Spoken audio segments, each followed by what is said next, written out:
নমস্কার বন্ধুরা, welcome back to my channel. আজ বানাবো একদম পুজো বাড়ির মতো ভোগের খিচুড়ি। চলুন স্টার্ট করি। প্রথমেই কচি কচি শিম ছিল বাড়িতে, তাই ভাবলাম শিমগুলো একটু হালকাভাবে ভেজে নিই। তাই শিমগুলো হালকাভাবে ভেজে তুলে রাখলাম।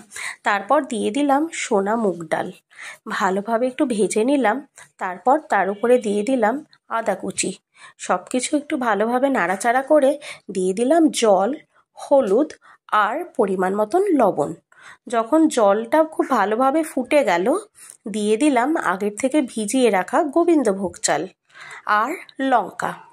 জলটা যখন আবার ফুটে গেল চাল সহ, তখন দিয়ে দিলাম আগের থেকে ভেজে রাখা শিমগুলো আর কেটে রাখা টমেটো।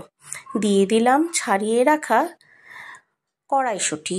ভালোভাবে যখন দেখলাম সব কিছু সেদ্ধ হয়ে গেছে, দিয়ে দিলাম ঘি, পরিমাণ মতো ঘি।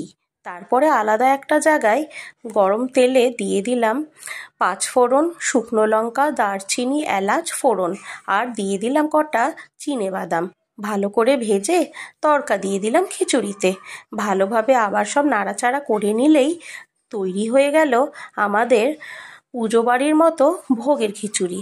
খেয়ে দেখুন, দারুণ লাগবে।